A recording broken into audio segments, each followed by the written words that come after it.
Bapak Ibu, ya puji Tuhan. Ya banyak yang tidak dapat kursi, tapi ya kita berdoa ya supaya ke depan nanti semakin luar biasa tempat ini terjadi penuaian jiwa-jiwa. Amin. Karena semua saudara menjadi penjala manusia. Iya, firman Tuhan hari ini temanya adalah mengenal kehendak Allah. Bapak Ibu, Tuhan tuh memanggil kita untuk satu tujuan supaya kita ini mengerti kehendak Tuhan. Ya, apa kehendak Tuhan bagi kita? Ada yang tahu? Bisa angkat tangan, kehendak Tuhan bagi kita apa? Nanti yang bisa jawab dapat sepeda di bawah. Ya, nggak tahu sepedanya siapa, ambil aja ya. Kehendak Tuhan bagi kita ini yang pertama tentunya diselamatkan. Setelah kita diselamatkan, maka kita juga harus membawa orang-orang untuk diselamatkan. Itu aja. Tuhan memanggil kita bukan untuk menjadi kaya, supaya yang tadi rumahnya 1 jadi 3, yang tadinya mobilnya 1 jadi 5. Enggak. Kekristenan itu simple. Kita dipanggil, kita diselamatkan untuk menyelamatkan. Kita dipulihkan untuk memulihkan. Mari kita lihat bersama, buka firman Tuhan Injil Markus pasal yang pertama. Markus pasal yang pertama ayat yang ke-16 ya. Judul perikopnya di sana, Yesus memanggil murid-murid yang pertama ya. Ayat yang ke-16 kita baca bersama, kalau saudara sudah dapat ya, kita baca secara bersama-sama sampai ayat yang ke-20. Markus pasal yang pertama ayat yang ke-16. Sudah dapat? Katakan amin. 1, 2, 3. Ketika Yesus sedang berjalan menyusur danau Galilea, ia melihat Simon dan Andreas saudara Simon. Mereka sedang menebarkan jala di danau sebab mereka penjala ikan. Ayat 17. Yesus berkata kepada mereka, "Mari ikutlah aku dan kamu akan kujadikan penjala manusia." Ayat 18.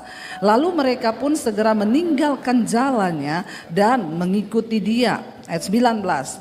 Dan setelah Yesus meneruskan perjalanannya sedikit lagi, dilihatnya Yakobus anak Zebedeus dan Yohanes saudaranya sedang membereskan jala di dalam perahu. Yesus segera memanggil mereka dan mereka meninggalkan ayahnya Zebedeus di dalam perahu bersama orang-orang upahannya lalu mengikut dia. Bapak Ibu, kalau kita melihat di sini Yesus ya memanggil, di sana dikatakan memanggil murid-murid yang pertama. Kehendak Tuhan dalam hidup kita yang pertama adalah kita ini menjadi murid ya. Kita menjadi murid. Apa itu namanya menjadi murid? Bukan hanya orang percaya, tapi kita menjadi murid. Murid itu selalu pengennya belajar. Ya, tentunya kita di sini belajar firman Tuhan. Bagaimana kita bisa mengetahui firman Tuhan, kehendak Tuhan dalam hidup kita? Ya cuma satu, waktu kita bergaul dengan firman Tuhan. Karena firman Tuhan adalah isi hati Tuhan, Allah sendiri. Kita bisa mengetahui kehendak Tuhan yang pertama tentunya lewat firman. Makanya orang Kristen kita semua terpanggil untuk menjadi murid dulu. Amin. Siapa ya di sini yang sudah jadi murid? Yang tiap hari baca Alkitab. Ada yang tiap hari baca Alkitab, puji Tuhan. 1. Yang lain tiap hari nonton drama Korea. Ya, masa cuma ada 1 ibu loh yang tiap hari baca Alkitab, yang tiap hari dengar firman deh, entah itu lewat YouTube, lewat Mesbah Doa di Debbie Basir TV, lewat Mesbah Syukur. Siapa yang tiap hari dengar? Angkat tangan. Semua ya saudara, puji Tuhan ya. Jemaat Mesbah Doa semua ini, haleluya ya. Iya, yang penting setiap hari kita tuh mau belajar. Makanya di Mesbah Doa itu saya pengajarannya itu dari kitab Kejadian. Supaya orang Kristen itu tahu firman Tuhan. Bagaimana kita bisa mengerti kehendak Allah kalau kita sendiri tidak pernah belajar firman Tuhan. Kita bisa mengenal kehendak Tuhan itu kalau kita tahu firman. Yang muda-muda di sini yang belum dapat jodoh. Ya, bagaimana engkau bisa memilih jodoh yang tepat, yang terbaik kalau engkau tahu firman, supaya engkau tidak salah jalan memilih jodoh, nggak salah. Karena banyak ada orang itu salah memilih pasangan hidup, padahal Tuhan itu sudah memberi dia rancangan damai sejahtera, rancangan kebaikan. Tapi kenapa salah? Karena nggak pernah baca Alkitab. Contoh yang pria kalau mencari jodoh, Amsal 31 berkata, ya kecantikan itu bohong, kemolekan itu sia-sia. Jadi berarti tidak usah cari yang Ya. Loh, Alkitab sendiri loh yang berkata kecantikan itu bohong. Bohong itu. Kalau cuma lihat cantiknya jangan, karena kecantikan itu bohong. Tapi istri yang takut akan Tuhan. Jadi nomor 1 yang dicari takut Tuhan. Bonusnya adalah cantik. Amin. Jadi saudara pilih yang cantik takut Tuhan atau jelek takut Tuhan? Ini yang saya tanya yang laki-laki, kenapa yang perempuan yang jawab? Ya. Yang pertama cari takut Tuhannya dulu. Jangan terbalik, cari cantiknya tapi nggak takut Tuhan. Engkau nanti berantakan rumah tanggamu. Banyak sekarang terjadi, kenapa? Karena nggak mengerti kehendak Tuhan. Alkitab bilang nomor 1 cari yang takut akan Tuhan. Ya, kalau cari istri itu laki-laki yang takut Tuhan, pintar cari uang, bisa angkat galon, suruh dorong mobil, kesetrum gak mati. Saya banget itu.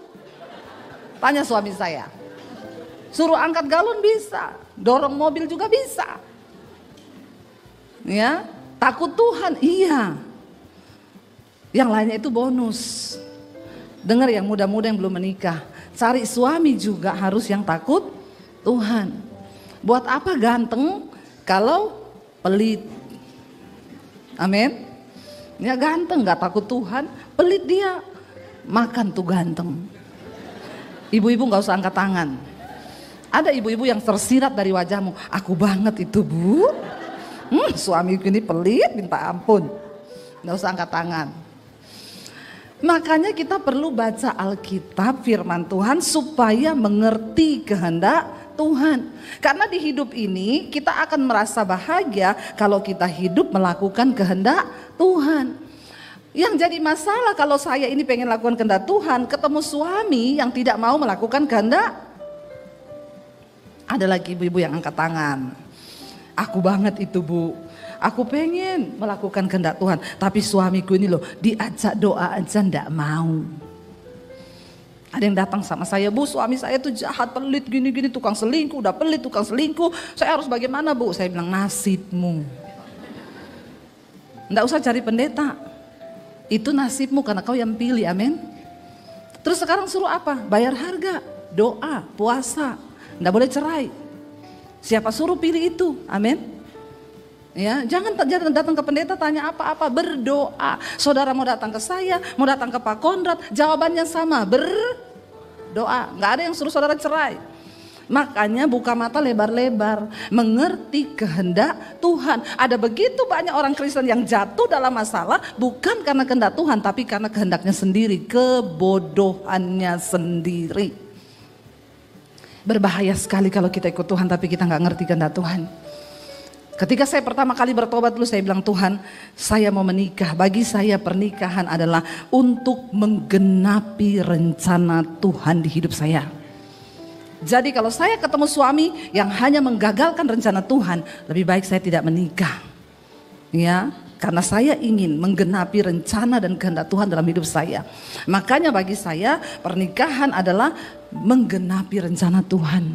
Saya harus ketemu pasangan yang akan mendukung saya untuk menggenapi kehendak Tuhan di dalam hidup saya. Buat apa saya menikah kalau ketemu suami yang saya sudah banyak ketemu saudara dulu teman-teman pelayanan itu ya cari jodoh. Saya udah bilang jangan lihat tampannya, jangan lihat hanya gantengnya, tapi cari yang takut Tuhan.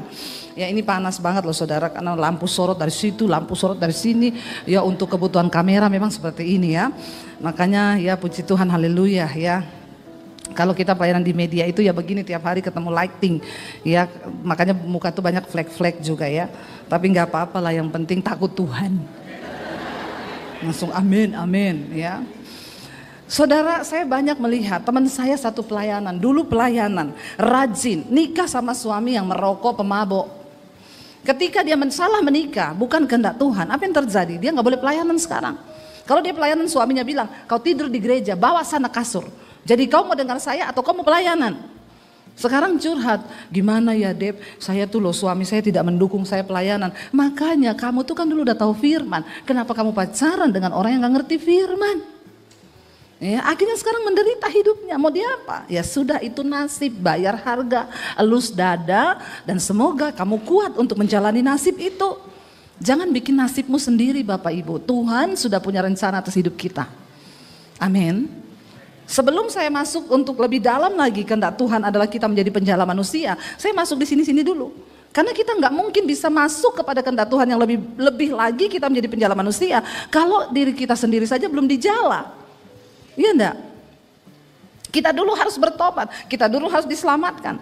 Tapi banyak orang Kristen gagal melakukan kehendak Tuhan. Kenapa? Ya karena dia sudah salah memilih jalannya, sudah salah melihat bagaimana rencana Tuhan, dia nggak bisa lihat. Jadi sembarangan. Makanya yang muda-muda di sini saya bilang, ya jangan pacaran dengan yang tidak seiman. Utus dalam nama Yesus. Ada yang bisik-bisik. Konseling sama saya. Ya, habis ini saya kasih nomor telepon. Kalau yang begini ini memang harus dilayani. Jangan engkau cari-cari yang seiman saja, belum tentu seimbang. Ya, apalagi yang tidak seiman. Tapi kan saya mau menangkan dia, Bu, pret. Saya banyak dapat orang ngomong begitu, akhirnya hamil yang perempuan. Waktu hamil tidak mau dinikahi kalau tidak menyangkal Yesus. Banyak yang akhirnya begitu, ya. Saya sudah ngomong, kamu jangan menyangkal Yesus. Tapi saya sudah hamil, Bu. Enggak apa-apa, yang penting jangan menyangkal Yesus. Ya enggak bisa, orang tua saya marah. Saya nanti bikin malu begini-begini. Ya terserah kamu. Menikah, nyangkal Yesus. Berapa bulan kemudian telepon saya, Bu Debbie, apa telepon saya? Benar yang ibu ngomong, saya sudah tinggalkan Yesus. Saya serahkan segala-galanya buat dia. Apa yang kamu dapat? Dia sekarang selingkuh, pret. Ya, makan itu cinta. Buka mata lebar-lebar, kenali kehendak Tuhan supaya engkau tidak salah melangkah. Ini yang muda-muda terutama ini ya. Jangan engkau jual kehendak Tuhan, rencana Tuhan yang besar atas hidupmu cuma karena demi hawa nafsu kedaginganmu. Engkau sendiri akan membayar harga begitu mahal. Saya akan berbicara bagaimana kita menjadi penjala manusia. Ini baru yang di sini saja dulu. Ayo kita belajar. Bapak Ibu tangkap kehendak Tuhan. Mengerti kehendak Tuhan lewat apa? Firman. Baca Alkitab. Ya, Alkitab itu ada di tanganmu. Alkitab ini penuntun kehidupan. Bagaimana kita bisa menjalani hidup ini, semuanya ada di Alkitab. Yang muda-muda, dengar baik-baik, itu orang-orang yang memiliki IQ tertinggi di dunia. Sebut siapa? Thomas Alva Edison, siapa lagi? Para penemu-penemu itu. Waktu ditanyai, kamu itu kok bisa pinter-pinter, sumber hikmatnya dari mana? Mereka bilang, kami tidak pernah melewati satu hari tanpa membaca Alkitab. Itu yang IQ-nya tinggi, tiap hari baca Alkitab. Apalagi kita ini yang sudah IQ-nya jongkok. Kita lebih lagi perlu firman Tuhan. Sedangkan yang IQ-nya tinggi itu mengakui bahwa mereka menemukan hikmat itu dari Alkitab. Nah apalagi kita, bagaimana kita bisa memulai hidup, melakukan kehendak Bapa dalam hidup kita. Sebab Bapak Ibu dengar baik, waktu kita mati satu saat kita akan berhadapan dengan pengadilan tahta Kristus. Yesus gak tanya kekayaanmu berapa, Yesus gak tanya pelayananmu hebat atau tidak. Yesus tanya, apakah engkau sudah melakukan kehendakku? Makanya Yesus berkata, bukan setiap orang yang berseru padaku Tuhan, Tuhan yang akan masuk dalam kerajaan sorga. Sebab pada akhir zaman nanti Tuhan bilang, aku akan menolak banyak orang. Mereka berkata, Tuhan kami melakukan mujizat demi namamu, kami bernubuat demi namamu, kami usir setan demi namamu. Tapi Yesus bilang, aku tidak mengenal engkau, sebab engkau pembuat kejahatan. Dan marilah kepadaku hai kamu yang melakukan kehendak Bapa. Pada akhirnya yang akan menghadap Tuhan siapa? Orang yang melakukan kehendak Bapa. Enggak peduli mau engkau melakukan, engkau punya titel pendeta, gembala, enggak peduli siapapun engkau hari ini, engkau orang pintar, engkau orang bodoh, siapapun, cuma satu yang Tuhan cari, apakah engkau melakukan kehendakku? Dan puji Tuhan, kehendak Tuhan bukan hanya diketahui untuk orang yang pintar. Untuk mengikuti olimpiade matematika, saya tidak berani. Kenapa? Saya tahu kapasitas saya nggak pintar berhitung matematika. Kalau saya ikut olimpiade baru di seleksi awal saya sudah gugur. Tapi untuk mengerti kehendak Tuhan, puji Tuhan, Dia bukakan bukan bagi orang pintar. Kehendak Tuhan diberikan buat orang yang rindu dan mau membuka hati bagi Tuhan. Itu kabar baiknya. Bukan karena kita pintar, bukan karena kita sekolah tinggi. Banyak orang sekolah tinggi tapi bodoh karena nggak ngerti kehendak Tuhan. Banyak orang kelihatannya sukses, tapi mereka bodoh di hadapan Tuhan karena mereka tidak mengerti kehendak Tuhan. Bapak Ibu, mari kita bergaul dengan firman Tuhan. Ketika Yesus sedang berjalan menyusuri danau Galilea, ia melihat Simon, Andreas, saudara Simon. Mereka sedang menebarkan jala di danau. Yesus pertama kali memanggil murid, bukan pengusaha. Kenapa? Dia cari pertama kali penjala ikan. Lalu dia berkata kepada mereka, ikutlah aku dan kamu akan kujadikan penjala manusia. Kita harus masuk dalam kehendak Tuhan yang berikutnya. Setelah kita diselamatkan, kita mengerti kehendak Allah, baru kita bisa masuk kepada kehendak Tuhan yang lebih lagi, yaitu menjadi penjala manusia. Menyelamatkan orang-orang yang tersesat, membawa mereka kepada Kristus supaya jiwanya boleh diselamatkan. Ini pun bukan orang pinter. Tuhan gak pernah cari orang yang harus sarjana S1, S2, S3, S21 kayak Samsung. Ya, kejauhan kita kalau mengandalkan SS kalah kita sama Samsung. Ya, Tuhan gak cari orang pinter. Dia cari penjala ikan yang sedang di pinggir danau, bukan orang yang punya pendidikan sekolah yang tinggi, tapi mereka adalah penjala. Supaya lebih gampang Yesus menunjukkan kehendaknya, dia bilang apa? Hari ini kamu gak usah jadi penjala ikan, ikut aku jadi penjala manusia. Saya pelayanan di Morowali. Jadi kalau ke Morowali itu kita dari Makassar naik pesawat kecil, ya itu baling-baling. Ya itu penumpangnya hanya sekitar 20 orang. Itu ketahuan saudara, itu paling banyak kan yang naik itu buruh, apalagi kalau dari China itu mereka buruh-buruh ya yang akan bekerja tambang di sana. Saya dan suami kita turun masuk ke pintu pemeriksaan di Bandara Makassar dengan buruh-buruh yang dari China itu. Mereka lewat-lewat, saya sama suami begitu lewat, ya penjaganya bilang gini, mau ke Morowali ya Bapak Ibu? Iya, punya tambang ya di sana. Ya kita tambangnya kayak pemilik tambang. Puji Tuhan ya, saya bingung mau jawab dia. Dia pikir kita punya tambang nikel. Saya bilang, oh iya saya punya tambang di sana. Tambang apa Bu? Tambang manusia. Karena manusia juga perlu digali, dikumpul. Saudara ya, Yesus memanggil penjala ikan supaya lebih gampang bicara kepada mereka. Mulai hari ini kamu gak akan jadi penjala ikan lagi. Aku akan memakai hidupmu untuk menjadi penjala manusia. Ya, Yesus panggil mereka. Dan dikatakan di sana langsung loh, mereka pun segera meninggalkan jalannya dan mengikuti dia. Bapak Ibu, kita ini sedang dipersiapkan Tuhan untuk menjadi orang-orang yang akan dipakai Tuhan menjadi penuai-penuai di akhir zaman. Saya kemarin baru bersaksi di Mesbah Doa Onsite, ya puji Tuhan kemarin kita dari Bandungan melihat sekolah misi yang Tuhan suruh saya untuk bangun. Ya saya bilang Tuhan saya ini siapa, saya gak punya uang, saya bukan orang yang berpendidikan. Tapi Tuhan berkata, karena saya sedang bergumul, Tuhan saya ini mau jadi gembala atau apa. Saya ketemu banyak hamba-hamba Tuhan, orang-orang hebat, mereka bilang Bu, buka gereja, Ibu sudah saatnya jadi gembala. Kalau saya buka gereja di Ayon, saudara mau gak jadi gembala jadi jemaat saya? Saya tanya dulu nih, mau nggak? Kalau mau saya buka di Ayon, di mall, di Sentul, ya. Tapi saya berdoa sama Tuhan, saya nggak mau ikut-ikutan orang ngomong. Karena kehendak Tuhan bagi saya secara pribadi itu buat saya. Walaupun Pak Konrad bilang, Bu Debbie buka gereja Bu, saya nggak mau dengerin Bapak karena saya harus mendengar Tuhan. Dia punya kehendak atas hidup saya. Lalu saya bergumul, banyak yang mendukung kami buka gereja, tapi saya tidak serak, saya berdoa Tuhan apa yang mau Tuhan suruh, Tuhan tuh bicara sama saya. Hari-hari ini gereja berbicara tentang tuaian, tapi Yesus kasih warning, tuaian memang banyak, tapi penuai sedikit. Amin. Dan kamu harus mempersiapkan penuai-penuai itu. Dan akhirnya Tuhan suruh saya buka sekolah misi itu. Puji Tuhan tadinya kami rencana bulan Agustus ini peresmian, tapi ternyata belum selesai. Masih ada beberapa hal yang harus diselesaikan, yang mungkin tertunda beberapa bulan ke depan. Tapi Bapak Ibu memang cari orang yang mau jadi penuai, yang mau jadi hamba Tuhan itu susah minta ampun. Ada yang mau jadi pendeta di sini angkat tangan. Yang mau dikirim ke desa-desa memberitakan Injil Kerajaan Allah, coba angkat tangan. Ada yang mau?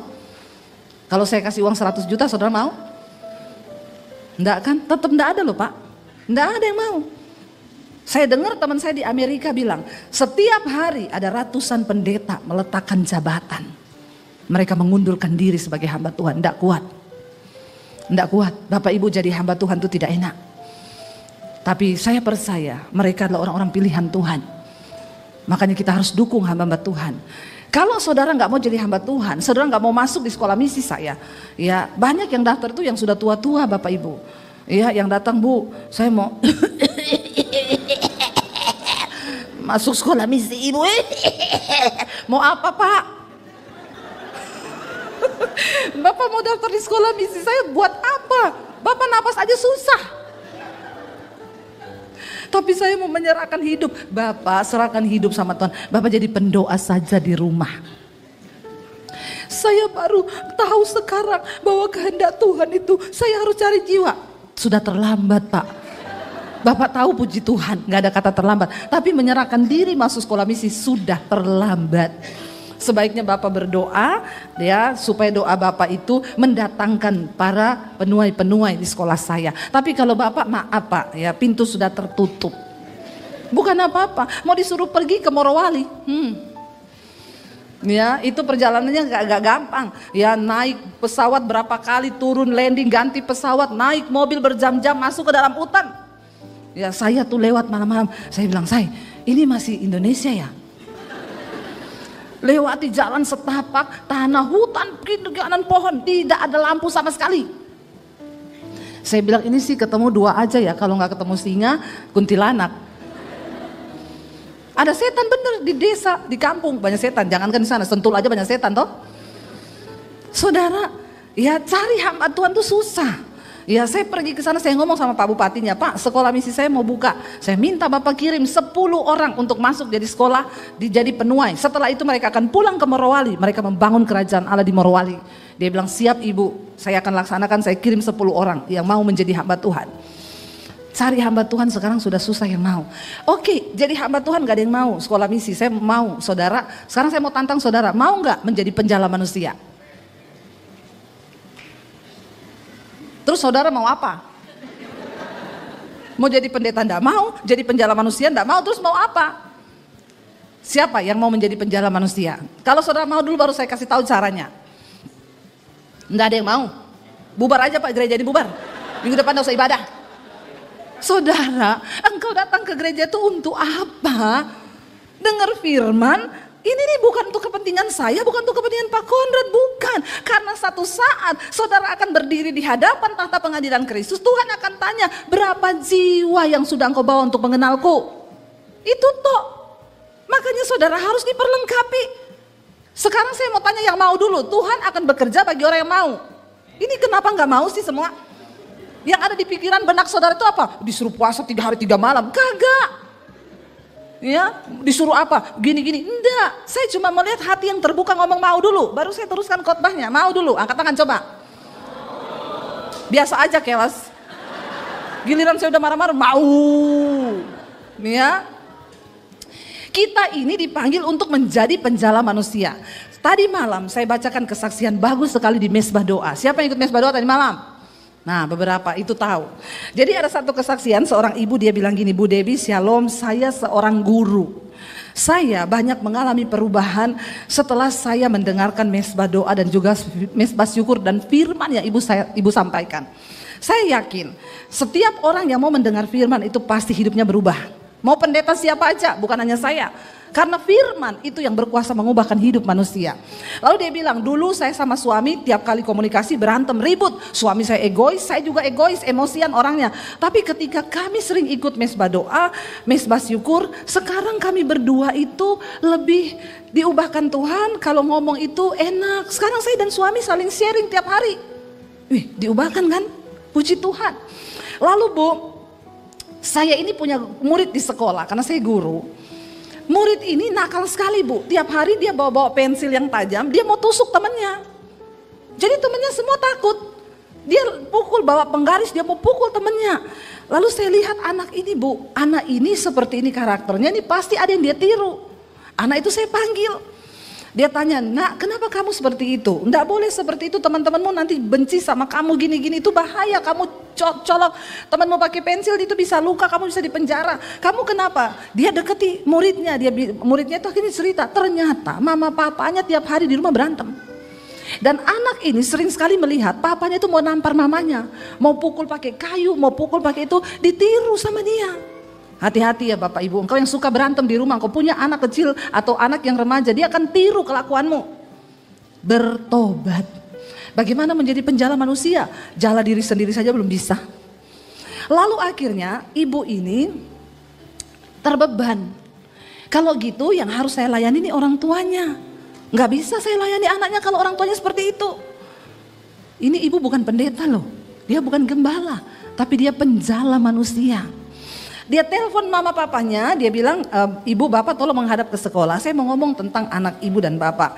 Lalu tadinya suami istri ini tidak mau ngaku kalau mereka tuh sering berantem, padahal anaknya sudah cerita. Lalu ibu ini biarin aja. Dipanggil keduanya, akhirnya ibu tuh minta nomor HP WA, sering WA-WA-an sama istrinya. Lalu istrinya mulai curhat. Iya, saya sama suami saya sering bertengkar. Suami saya sering pukulin saya. Dia sering kejar saya pakai sapu, pakai apa saja. Jadi anak saya tuh melihat setiap hari, makanya anak saya jadi seperti itu. Lalu ibu ini berkata, Bu, ibu sama suami harus banyak dengar firman Tuhan. Ibu sama suami harus banyak baca firman Tuhan. Lalu dia bilang, lalu Bu, istrinya itu, karena saya sudah kasih nomor WA, tiap hari telepon. Mereka berantem, dia telepon saya. Tengah malam dia telepon saya, lama-lama saya juga terganggu. Emang enak. Akhirnya waktu saya terganggu, saya bilang gini, Bu, gini ya, saya gak bisa melayani ibu terus. Ibu denger nih ya, khotbahnya Bu Debbie Basir, mesbah doa, mesbah syukur. Ibu ikut tiap pagi dan tiap malam, dia share. Akhirnya istrinya mendengar. Dan dia bilang gini, puji Tuhan Ibu, sekarang rumah tangga mereka dipulihkan dan anak mereka berubah sebab firman Tuhan berkuasa. Tepuk tangan aja nggak mau nih, setengah-setengah. Ya, tepuk tangannya buat Tuhan Yesus loh. Bapak Ibu saya mau tanya, jadi penjala manusia susah nggak? Enggak kan? Coba bayangkan kalau semua orang Kristen merasa terpanggil, punya beban, punya hati yang sama, melihat jiwa-jiwa di sekelilingmu, bukankah wow? Satu orang dipulihkan, dia memulihkan orang lain. Satu orang dijala, dia menjala yang lain. Wow loh Bapak Ibu, saya begitu terharu. Dia bilang, Bu, puji Tuhan, sekarang dia berkata kepada saya, Bu, terima kasih ya, untung Ibu kirimin saya tuh khotbah. Makanya saya selalu bilang, Bapak Ibu jadi penjala manusia sekarang gak sulit. Engkau tinggal kirim khotbahnya Pak Konrad, share ke temenmu. Yang merasa engkau diberkati, mesbah doa, mesbah syukur, share. Engkau gak perlu ngomong, jangan bilang saya gak bisa ngomong Bu. Satu share yang engkau sharekan, ketika dia sedang dalam kegalauan, dia sedang dalam putus asa, tiba-tiba dia klik khotbah yang engkau share itu, Roh Kudus jamah, dia bertobat. Itu jiwanya itu masuk kepada engkau. Tinggal tunggu bonus dari surga. Kan ini sistem kerjanya kayak MLM toh. Nah, ketawa begitu dibilang MLM kan, cari satu dapat satu, cari lagi, bonusnya buat saudara. Itu namanya kita bekerja bagi kerajaan Allah. Dimanapun, engkau tidak harus menjadi pendeta, engkau nggak harus datang Bu Debbie, saya mau masuk ke sekolah misi, tapi saya sudah tua, jadi penjala manusia aja. Ya, karena yang kita cari umur 33 batasan yang masih bisa dikirim ke desa-desa itu membutuhkan orang-orang yang kuat. Tapi kalau saudara, hei engkau dipanggil bukan untuk duduk manis di gereja loh. Enak pakai AC. Ya, tinggal dengerin orang khotbah, yang khotbah keringetan, saudara enak kedinginan. Coba toh. Buat apa saudara duduk di gereja, dengar firman, hidupmu diubahkan, engkau pulang ubahkan orang lain. Saya ketemu jemaat mesbah doa, saya datang ke rumahnya, dia bilang, Bu, pembantu saya pengen foto sama ibu. Pembantu ibu, tadinya tiap malam saya kan dengar mesbah doa. Saya ajak dia masuk di ruangan, sini sama ibu dengar mesbah doa daripada kamu. Dia bukan orang Kristen Bu, dia orang seberang. Tapi dia sekarang tiap malam dengar mesbah doa. Saya datang, ibunya bilang, sini kamu lihat siapa yang datang. Lihat saya, langsung nangis, termehek-mehek. Termewek-mewek. Loh, kenapa Mbak? Ngomong dulu baru nangis. Ya udah saya peluk dia, saya doain. Kenapa Mbak? Aku mengalami Tuhan lewat khotbah-khotbah Ibu. Aku diubahkan Bu, aku dipulihkan. Loh saudara, cuma dari awalnya nyonya yang dengar mesbah doa ngajak pembantunya ikut. Dia nggak usah menginjil. Dia nggak ngomong, dengar Yesus berkata dalam Markus pasal yang pertama ayat yang ke-16. Nggak perlu. Dengan kerelaan hati. Mertuamu berantem, ribut rumah tangganya, engkau doa, Tuhan aku mau kirim khotbah ini dalam nama Yesus mertuaku bertobat, suami istri bertobat, supaya rumah tangga kami juga luar biasa. Ketika mereka diberkati, kirim. Temanmu, siapapun, curhat, kasih. Mungkin engkau gak bisa jawab, daripada engkau salah jawab. Ada yang konseling, suamiku selingkuh. Hari gini lu masih mau sama suami selingkuh, mending lu juga senang-senang. Ngapain lu urus suami selingkuh, makan tuh suami kayak begitu, kasih racun. Hati-hati, jangan salah memberikan nasihat. Bilang aja, aku gak bisa nasihatin banyak, saya doain, tapi kamu dengerin khotbah ini ya. Khotbah ini kemarin memberkati aku loh. Tuhan bekerja dalam nama Yesus, kirim. Sekarang terlalu mudah, saya banyak dengar kesaksian orang-orang yang mengalami pertobatan hanya dari share link.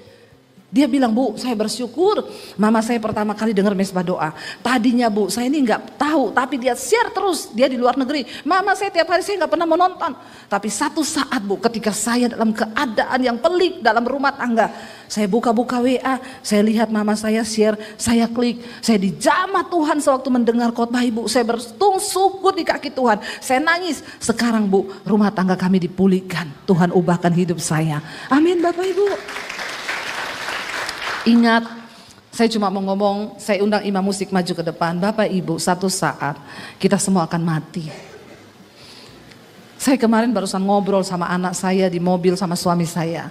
Saya bilang sama anak-anak saya, Dek, hidup ini untuk apa? Satu saat Tuhan akan panggil kita, Mami akan mati. Anak saya bilang, Mami jangan ngomong gitu dong. Loh, bukan jangan ngomong gitu. Semua orang akan mati. Persoalannya bukan kapan kita mati, tapi ketika kita mati. Nggak usah lihat yang lewat, lihat saya aja kepo. Orang lewat dilihatin. Akhirnya gagal fokus, nggak ngerti firman, cuma lihat orang lewat. Nggak apa-apa, sini aja daripada kamu nanti dilihatin terus. Maju sini ya. Bapak Ibu, dengar baik, waktu kita mati, kita nggak tahu kapan kita mati. Tapi apa persembahan terbaik yang akan kita bawa kepada Tuhan? Satu, ketika engkau membawa jiwa. Bawa jiwa kepada Tuhan. Satu saja, jiwa itu satu saja. Engkau menerima mahkota kehidupan. Bagi orang yang membawa, orang yang disesatkan datang kepada Tuhan.